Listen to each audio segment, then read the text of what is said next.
Saudara, RUU Perampasan Aset yang jadi tuntutan publik untuk segera disahkan kini masuk dalam program legislasi nasional atau Prolegnas Prioritas 2025.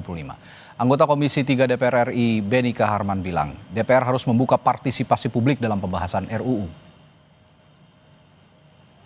Beni menyatakan masuknya RUU Perampasan Aset ke Prolegnas Prioritas 2025 sebagai respons cepat atas tuntutan publik.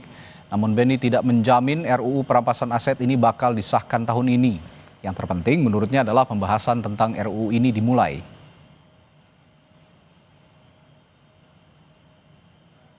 Ya, kan sudah diputuskan di Prolegnas, akan dibahas masuk Prolegnas prioritas, dan itu akan diserahkan kepada DPR untuk menyiapkan naskah tentang itu. Tahun 2003 kan pemerintah sudah menyiapkan itu. Pokoknya DPR peduli, DPR merespon ya, dengan cepat apa yang menjadi tuntutan publik, tuntutan masyarakat. Transparansi pembahasan rancangan undang-undang, akuntabilitas, partisipasi, buka siapa yang mau kasih pandangan, pendapat, silakan. Berarti keburu ya Pak diketok akhir tahun ini? Bukan soal keburu ketoknya, pembahasan dulu. Sebelumnya Ketua Balik DPR RI Bob Hasan bilang tidak perlu lagi ada perdebatan soal usulan pembahasan karena RUU Perampasan Aset sudah resmi jadi inisiatif DPR. Bob menambahkan RUU Perampasan Aset jadi prioritas diselesaikan tahun 2025. 3 RUU yang diusulkan untuk masuk dalam perubahan kedua Prolegnas RUU Prioritas tahun 2025 yaitu 1. RUU tentang perampasan aset, 2. RUU tentang Kamar Dagang Industri, 3. RUU tentang kawasan industri ya 2025, dan ini tetap sebagai inisiatif DPR ya. Jadi perampasan aset tidak ada lagi perdebatan di pemerintah atau apa, tapi di DPR. Dan itu masuk dalam tahun 2025. Menteri Hukum Supratman Andi Aktas bilang pemerintah siap untuk membahas RUU Perampasan Aset bersama DPR. Menurut Supratman, keputusan pemerintah dan DPR agar RUU Perampasan Aset segera dibahas bukti keberhasilan pertemuan Presiden Prabowo dan Ketua Umum Partai Politik. Sehingga pemerintah tinggal menunggu hasil penyusunannya, kemudian nanti dikirim, Presiden akan memberikan surprise. Kita tunggu dulu ya, yang penting keputusan politiknya hari ini lewat Pak Ketua dan teman-teman di Balik sudah jelas. Tahun ini Undang-Undang Perampasan Aset sudah masuk di tahun 2020. Kan Presiden sudah bertemu dengan ketua-ketua umum partai politik, dan yang kedua juga hari ini menandakan ada keputusan yang diambil. Itu artinya pembicaraan ini sudah dilakukan secara baik ya, dan kita tunggu proses politiknya itu ada di DPR. Rancangan Undang-Undang Perampasan Aset digadang-gadang jadi senjata ampuh untuk menutup celah korupsi yang merugikan negara. Lalu akankah perampasan aset akan membuat jerak koruptor dan bagaimana mekanisme penyitaan harta yang tidak dapat dibuktikan pasal usulnya? Kita akan bahas hal ini bersama Ahmad Doli Kurnia, Wakil Ketua Badan Legislasi DPR RI, dan Zainur Rohman, peneliti Pusat Kajian Anti Korupsi UGM. Selamat malam Bapak-Bapak. Selamat malam. Assalamualaikum warahmatullahi wabarakatuh. Waalaikumsalam warahmatullahi wabarakatuh. Saya ke Bung Doli langsung. Bung Doli, ini kan sudah jadi RUU prioritas dan inisiatif DPR bahkan. Nah, tapi kenapa narasinya seolah-olah ini tidak menjadi sesuatu yang urgent? Padahal RUU Perampasan Aset ini kalau boleh dibilang ini adalah salah satu tuntutan publik yang kemarin bergejolak di tanah air. Ya, pertama saya mau jelaskan bahwa sebenarnya pembicaraan tentang rancangan Undang-Undang Perampasan Aset ini bagi kami di periode ini di DPR itu sudah berlangsung sejak awal periode ini sebetulnya ya. Dan saya juga tahu bahwa di pemerintah juga ada tim di Kementerian Hukum yang juga sering membahas ya tentang bagaimana supaya kita bisa menyesuaikan dengan sistem hukum kita yang tidak mengenal pembuktian terbalik. Terus kemudian bagaimana supaya kalaupun jadi undang-undang ini bisa efektif, tidak disalahgunakan oleh pihak-pihak atau kepentingan-kepentingan tertentu. Jadi itu sebetulnya bergulir selama ini sampai pada kesimpulan kemarin kita akhirnya mendorong supaya diselesaikan dulu undang-undang KUHP, baru nanti kemudian dibahas. Nah, kemudian yang kedua yang paling penting adalah kita menempatkan bahwa undang-undang ini kalau nanti sudah menjadi undang-undang ya, perampasan aset ataupun apapun lah namanya nanti, ini adalah bagian dari kita berupaya secara serius untuk melakukan pemberantasan korupsi. Oke. Jadi artinya undang-undang yang berkaitan dengan pemberantasan korupsi sudah ada, ya ada Tipikor, ada TPU, tapi kita lebih memperkuatnya lagi dengan ini. Nah, sehingga memang harusnya ini menambah kekuatan atau nilai positif ya, bukan menjadi hal-hal yang kontraproduktif atau malah yang negatif terhadap pemberantasan korupsi itu sendiri. Nah, yang ketiga, kita kemarin menetapkan pada tanggal 9 September itu setelah melakukan ya tadi ya kajian situasi. Pertama kita cek teman-teman di Komisi 3 pembahasan undang KOHOP itu sudah hampir selesai. Mungkin sekitar mungkin bisa diselesaikan di akhir masa sidang ini Oke. ya. Dan kemudian momentumnya ketemu dengan apa yang disampaikan adik-adik mahasiswa atau masyarakat kemarin dalam tuntutan 17+8 itu. Ya. Nah, itu yang saya kira kemarin pada akhirnya kita putuskan ya, sehingga sekarang masuk di dalam prolegnas prioritas tahun 2025. Oke, saya tertarik dengan pernyataan Anda, jangan sampai RUU ini menjadi sesuatu hal yang kontraproduktif. Di mana celah kontraproduktifnya? Bukankah RUU perampasan aset ini misinya adalah, dalam tanda kutip, memiskinkan koruptor yang selama ini koruptor hanya dihukum tapi tidak dimiskinkan, sehingga masih tidak ada efek jera dalam kasus-kasus korupsi? Ya, tentu kita setuju ya, ketika seseorang atau kelompok orang setelah dibuktikan dan kemudian dinyatakan ya bersalah oleh peradilan kita, di mana mereka itu mengambil atau merugikan negara, tentu kemudian harus dikembalikan dan kemudian harus ada efek jera ya. Apakah kemudian nanti itu yang akan kita bahas. Apakah itu dimiskinkan dan proses pemiskinannya seperti apa gitu ya. Dan itu kan juga harus didetailkan nanti.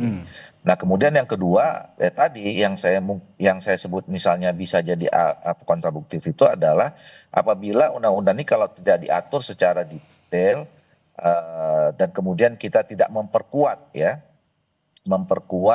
aparat-aparat penegak hukum yang akan menggunakan atau yang kemudian menjadi melakukan tindakan terhadap tindak lanjut dari undang-undang ini, yaitu tidak disalahgunakan, ya, tidak menyasar kepada orang-orang yang memang mungkin tidak terbukti melakukan kesalahan. Jadi kita tidak boleh kemudian menggunakan semua perangkat atau instrumen hukum termasuk undang-undang ini untuk proses kriminalisasi misalnya, atau kemudian menyasar kepada orang-orang yang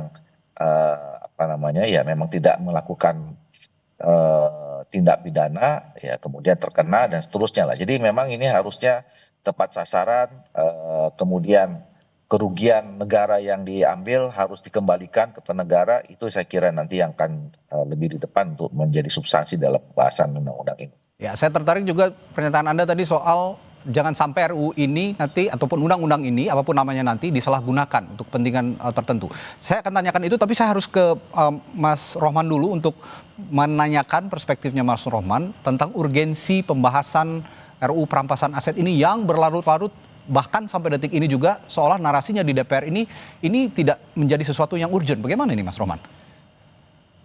Ya, tentu Republik ini sudah sangat lama ya menanti undang-undang perampasan aset. Pertama kali dimuat dalam prolegnas, saya ingat saya itu 2008, Ya. 17 tahun yang lalu gitu ya.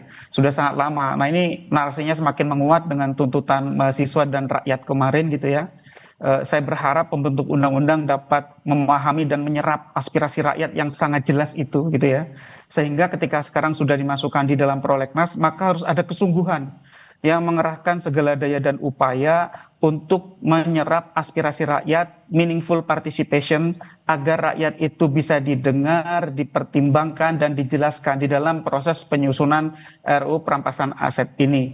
Yang kedua saya pikir gitu ya, concern soal penyalahgunaan RUU perampasan aset ketika nanti disahkan sebenarnya adalah concern yang tepat, tetapi juga tidak perlu berlebihan gitu ya. Kenapa? Karena undang-undang apapun itu bisa disalahgunakan kalau aparat penegak hukumnya tidak beres, kalau banyak judicial corruption, korupsi di bidang penegakan hukum. Oleh karena itu menurut saya ada dua langkah. Yang pertama, di dalam rancangannya sendiri, di dalamnya harus ada akuntabilitas setiap tindakan aparat penegak hukum. Harus meminta persetujuan kepada hakim atau pengadilan sehingga tidak kemudian semaunya sendiri mudah menyalahgunakan kewenangan. Yang kedua adalah kewenangan yang diatur di dalam RUU perampasan aset ini harus disebar di berbagai lembaga. Jangan ada lembaga yang memegang kewenangan dari hulu sampai hilir. Power tends to corrupt. Kalau kewenangannya absolut, itu korupsinya akan absolut. Dan itu bisa diatur sedemikian rupa, sudah ada banyak contoh-contohnya di negara yang lain gitu ya. Jadi menurut saya tinggal ini bagaimana DPR berkomitmen untuk serius membahas RUU perampasan aset ini, membuka ruang partisipasi seluas-luasnya. Publik juga tidak menuntut harus 3 bulan sah, tidak saya pikir. Yang penting kesungguhan untuk memulai membahas ini dan secara partisipatif membuka perdebatan publik yang berkualitas agar RUU perampasan aset ini yang pertama harus tajam, punya gigi, tapi yang kedua juga akuntabel. Kenapa saya katakan harus tajam, punya gigi? Karena pada prinsipnya non-conviction based asset forfeiture itu hanya sebagai komplement, sebagai pelengkap ketika sistem peradilan pidana itu memiliki keterbatasan-keterbatasan. Sehingga di negara-negara yang sudah maju, NCB itu adalah sebagai pelengkap. Nah, kalau di konteks Indonesia, kebetulan proses pidananya juga masih banyak masalah, sehingga menurut saya ada satu konsep yang sangat penting diadopsi di dalam RUU perampasan aset, yaitu illicit enrichment, pengayaan yang tidak wajar itu, Mas Radi. Agar apa? Agar ini melengkapi unexplained wealth yang sekarang dianut di dalam draft rancangan itu. Sehingga menurut saya sih dari sisi konsep semuanya sudah tersedia. Perdebatan ahli juga sudah berlangsung belasan tahun. Yang paling penting adalah DPR harus membuka diri kepada publik untuk memberikan aspirasinya agar RUU perampasan aset ini bisa segera dibahas, punya gigi yang tajam, tetapi sekaligus juga akuntabel sehingga tidak mudah disalahgunakan oleh APH kita. Itu Mas Roman, saya juga tertarik dengan pernyataannya Menteri Hukum Supratman Andi Aktas tadi yang mengatakan bahwa ini dilanjutkannya RUU perampasan aset ini dan menjadi RUU prioritas DPR karena berhasilnya Presiden Prabowo bicara dengan partai-partai politik. Ini saya tertarik dengan pernyataan ini. Apakah ini pertanda bahwa partai politik juga ya dalam tanda kutip ya punya kekhawatiran dengan disahkannya RUU perampasan aset ini? Memang banyak sekali yang memandang seperti itu ya, Mas Radi ya. Kenapa 17 tahun tidak banyak perkembangan gitu ya? Karena ya elit-elit tidak punya kehendak yang kuat gitu ya. Kalau punya kehendak yang kuat, rancangan undang-undang 13 hari ada yang jadi kok gitu ya. Jadi sebenarnya ini soal bagaimana kemudian konsolidasi ya politik yang ada di tingkat elit itu tuntas. Ketika sudah ada kata yang jelas dari eksekutif, dari presiden, kan tinggal bagaimana 82% suara di parlemen itu bisa diajak untuk punya komitmen yang sama gitu ya. Sehingga menurut saya seharusnya dengan kondisi yang sekarang juga publik tuntutannya sangat kuat ya. Apalagi sekarang publik ini mengintip ya dunia internasional ya Mas Radi ya. Publik mengintip Nepal, publik mengintip tempat-tempat lain. Nepal itu bukan soal diblokirnya sosmed. Nepal itu youth movement karena korupsi yang sangat luar biasa menggejala di sana. Nepal itu indeks persepsinya mirip Indonesia gitu ya. Indeks persepsi korupsinya di angka yang buruk sehingga mereka punya aspirasi agar ada gerakan anti korupsi. Meskipun ya saya berharap kejadian di Nepal jangan sampai terjadi di Indonesia dalam konteks kerusuhannya, tetapi yang harus direspon oleh elit-elit kita adalah kehendak rakyat itu harus dapat ditangkap dengan baik dan kemudian diberi saluran yang itu tadi. Didengar, dipertimbangkan, dan mendapatkan penjelasan sehingga meaningful participation. Mas Radi. Ini masih berkaitan dengan partai politik. Saya kembali ke Bung Doli kalau begitu. Ini tadi saya sempat singgung, Bung Doli menyatakan jangan sampai ini disalahgunakan untuk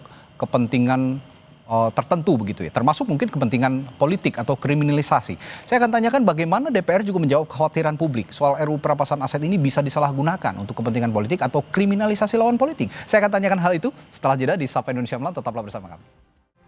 Masih membahas proses pembahasan RUU perampasan aset yang kini menjadi prolegnas dan RUU inisiatif DPR. Saya tadi bertanya ke Bung Doli, bagaimana DPR, Bung Doli, menjawab kekhawatiran publik soal RUU perampasan aset yang konon bisa saja disalahgunakan untuk kepentingan politik atau kriminalisasi lawan politik seperti yang Anda singgung tadi soal penyalahgunaan. Iya, saya kira kalau misalnya adanya kekhawatiran penyelewengan ya, tidak hanya ke politik atau kemudian pada orang-orang atau yang terindikasi sebagai kekuatan politik saja ya, tapi juga bisa menyasar kepada masyarakat biasa saja. Nah, itu yang kita harus antisipasi. Saya kira tadi bagus ya masukan yang disampaikan oleh Mas Zainur Rahman itu, bahwa nanti saya kira dalam undang-undang ini harus diatur tadi pertama soal akuntabilitas ya, atau mekanisme akuntabilitasnya. Jadi sebelum ada tindakan-tindakan perampasan atau pengambilan aset itu yang memang harus dikoordinasikan dengan peradilan dan seterusnya. Kemudian yang kedua adalah memang tidak boleh ada satu instrumen atau lembaga atau lembaga aparat hukum yang betul-betul absolut kewenangannya atau kekuasaannya ya, sehingga memang tidak bicara tentang dari hulu ke hilir. Nah, itu yang saya kira juga bisa mengantisipasi tidak terjadinya adanya penyelewengan atau penyalahgunaan kekuasaan terhadap pelaksanaan undang-undang ini. Oke, sekarang saya beranjak ke pembahasan penyitaan aset, mekanismenya ya, mekanisme penyitaan aset sendiri.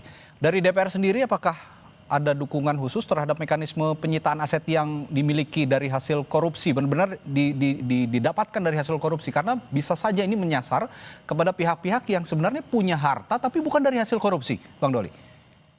Nah itu dia, itu yang saya kira juga menjadi salah satu kehati-hatian ya, terhadap penyitaan. Dan tadi ya dikaitkan dengan soal pemiskinan itu, Ya. di mana pada kita bisa menempatkan posisi dimulai darinya proses pemiskinan dan terhadap waktu yang seperti apa, ya kan? Nah, ini yang menurut saya juga nanti akan menjadi pembahasan serius. Nah, jadi kalau misalnya secara substansi saya tidak atau belum bisa menyampaikan ya, karena kan kita baru mulai.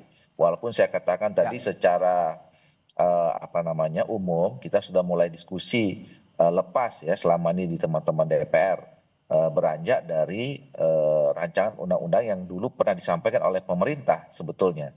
Nah, tentu itu juga harus kita update, harus kita sesuaikan dengan perkembangan yang sekarang, dan kemudian tadi isu-isu yang mengemuka supaya memang undang-undang ini on the track ya. Poinnya adalah untuk membantu mensukseskan rencana kita untuk memberantas korupsi ya, dan kemudian kekayaan negara itu yang memang bukan kepada haknya yang diberikan, itu dikembalikan kepada negara untuk dikembalikan kepada kepentingan rakyat bangsa dan negara kita, kira-kira begitu. Oke, kalau gitu untuk substansi mungkin Mas Rohman punya masukan terhadap hal ini, bagaimana mekanisme pembuktian terbalik atas harta yang tidak dapat dijelaskan sumbernya misalnya, Mas Rohman? Ya, untuk menghindari power imbalance ya, ketidakseimbangan power, maka pembuktian itu seharusnya tetap dilakukan oleh JPU gitu ya. Tetapi ya bagi penguasa hartanya itu dapat membuktikan sebaliknya. Nah, jadi kalau tadi kan Pak Ahmad Doli menyampaikan Indonesia itu tidak mengenal pembuktian terbalik sepenuhnya gitu ya. Di dalam Undang-Undang Tipikor pun sebenarnya itu semi begitu ya. Sebenarnya sudah ada pasal di dalam Undang-Undang Tipikor yang mengatur semi gitu ya. Juga di Undang-Undang TPPU itu juga semi pembuktian terbalik. Bisa dikatakan ya tidak sepenuhnya pembuktian terbalik, tetapi di sana yang wajib membuktikannya adalah JPU, tetapi bagi pihak yang menguasai harta tersebut boleh membuktikan kalau harta tersebut diperoleh dari sumber yang sah, maka dia tidak akan disita gitu ya. Jadi persoalan pemiskinan sebenarnya itu adalah bahasa populer, bukan merupakan bahasa hukum. Harta yang bisa disita itu yang pertama adalah yang merupakan alat kejahatan, hasil kejahatan terkait dengan kejahatan, atau sebagai bentuk uang untuk mengganti dari hasil kejahatan yang disembunyikan atau dilarikan atau dicuci gitu ya. Misalnya hasil kejahatannya itu tidak diketahui karena misalnya dilarikan ke luar negeri. Nah, maka harta sah yang ada di dalam negeri itu bisa dilakukan penyitaan untuk dimohonkan kepada pengadilan untuk dirampas sebagai bentuk pengganti atas hasil korupsi. Nah, apa bedanya antara RUU perampasan aset dengan model Undang-Undang Tindak Pidana Korupsi misalnya? Undang-Undang Tindak Pidana Korupsi itu kan yang menjadi tersangka dan terdakwanya adalah orang pelaku, baik itu orang manusia atau orang badan usaha, right person atau naturalized person. Sedangkan kalau dalam RUU perampasan aset yang menjadi fokus itu adalah asetnya gitu ya. Jadi tidak perlu membuktikan dalam konteks perbuatan pidananya harus terbukti, tetapi hartanya itu bisa disita ketika harta itu tidak berasal dari sumber yang sah atau berasal dari sumber yang tidak sah itu, sehingga namanya non conviction based asset forfeiture gitu ya, NCBAF itu tadi. Itu yang membedakan konsep antara peradilan pidana dengan peradilan perampasan aset. Nah, peradilan perampasan aset ini kuasi antara pidana dan perdata. Dan yang penting, harta korupsi yang dirampas ini sebetulnya harus kembali ke rakyat juga. Karena sistem penyimpanan dan pengelolaan harta rampasan ini kalau tidak dikelola dengan baik juga bisa terjadi penyalahgunaan. Pertanyaan saya adalah, banyak nih kasus korupsi berhenti di vonis pidana tanpa ada pengembalian aset hasil korupsi saat ini. Nah, menurut Mas Rohman bagaimana strategi hukum yang adil agar hasil korupsi ini bisa kembali ke rakyat seperti yang saya katakan tadi? Ya, kalau dalam konteks RUU perampasan aset, pembahasan yang pertama adalah lembaga. Siapa yang mengelola asetnya gitu ya. Itu penting karena harus lembaga yang amanah gitu ya. Kalau kami usulkan, lembaga itu adalah lembaga tersendiri. Jangan di institusi penegak hukum gitu ya. Misalnya di KPK jangan, atau juga di Kejaksaan juga jangan. Kalau institusi tersendiri yang sudah ada misalnya di DJKN ataukah dibentuk baru juga silahkan. Tapi kalau bentuk baru itu costly, mahal, ya sudah, Indonesia kan negara punya DJKN yang melakukan pengelolaan terhadap kekayaan negara. Tinggal nanti dibentuk unit khusus di dalam DJKN itu misalnya. Jadi menurut saya yang paling penting adalah ketika sudah ada proses pidana di kamar pidana, kemudian dari sisi perampasan asetnya hanya berfokus kepada asetnya saja. Ketika asetnya sudah berhasil dirampas, maka jangan sampai aset itu disalahgunakan, misalnya diselewengkan oleh aparat penegak hukum. Maka itu dikelola oleh LPA, ya, lembaga pengelola aset. Ya, nanti siapa itu yang nanti bisa dibahas di DPR. Yang tadi kami usulkan itu adalah di DJKN dan itu bisa dibuat unit tersendiri di sana, sehingga itu tadi mengurangi potensi abuse of power kalau hulu sampai hilir ada di tangan satu institusi gitu ya. Sehingga itu betul, tadi saya sepakat. Harus disebar begitu ya pengelolaannya berarti harus disebar. Dan karena kalau disebar pengawasannya juga bisa bersama. Nah, pertanyaan saya berikutnya ke Bung Doli. Sejauh ini apakah DPR sudah membuat regulasi atau ada setidaknya pembahasan yang memastikan harta rampasan dikelola dengan transparan? Bung Doli? Oh, baik. Sepertinya ada kendala sambungan bersama Bung Ahmad Doli Kurnia. Kalau begitu saya kembali ke Mas Rohman. Kalau gitu Mas Rohman, kalau melihat tadi lembaga-lembaga yang harusnya punya integritas penuh begitu ya untuk mengelola rampasan aset ini, dan sepertinya pengawasannya juga harus bersama dan tidak dikelola secara tunggal. Menurut Anda lembaga-lembaga siapa saja yang benar-benar bisa mengelola harta rampasan ini dengan baik? Ya itu Mas. Oh, baik. Saya bertanya dulu ke Mas Rohman, silakan. Nanti saya terakhir ke Bung Doli. Silakan, Mas Rohman. Mas Radi, jadi harta rampasan itu kan sifatnya macam-macam ya. Ada yang mudah rusak, ada yang tahan lama gitu ya. Misalnya hewan ternak tuh, hewan ternak segera melahirkan. Kalau tidak diurus juga dia kurus, dijual murah gitu ya. Atau ada yang berupa kebun harus diurus. Atau yang berupa saham misalnya, harus diurus gitu ya. Sehingga yang mengurus adalah sebaiknya lembaga yang memiliki kemampuan untuk mengurus itu. Dan yang salah satu yang menurut saya tepat itu adalah Direktorat Jenderal Kekayaan Negara di Kementerian Keuangan. Mereka sudah punya sistemnya, sudah punya SDM-nya, sudah punya betul. Sehingga itu tinggal dilanjutkan saja. Kalau di aparat penegak hukum, misalnya di KPK atau di Kejaksaan, ya mereka kan spesialisasinya di bidang penegakan hukum. Kalau suruh mengurus harta rampasan seperti hewan ternak, kebun, saham, dan lain-lain, bisa rugi malah nanti. Ya, singkat saya terakhir ke Bung Doli, kalau begitu DPR sudah punya mekanisme atau penyitaan aset yang diduga dari hasil korupsi ini, bagaimana mengelolanya? Oh, sepertinya sudah terputus sambungannya dengan Bung Ahmad Doli Kurnia. Baik, kalau begitu saya tutup saja dialognya malam hari ini karena RUU perampasan aset ini menjadi bagian penting dari tuntutan publik kemarin pada saat ada gejolak, sehingga sepertinya DPR juga harus benar-benar serius, meskipun ya tidak 3 bulan jadi seperti Mas Rohman tadi singgung, tapi setidaknya ada keseriusan untuk membahas ini. Dan tadi kita akan tagih janjinya bahwa di periode ini DPR akan bisa mengesahkan RUU perampasan aset. Terima kasih Bung Zainur Rahman dari Pukat UGM telah berbagi perspektifnya malam hari ini, dan sebelumnya tadi ada Bung Ahmad Doli Kurnia, Wakil Ketua Badan Legislasi DPR di Sapa Indonesia Malam telah bergabung. Terima kasih Bapak, selamat malam.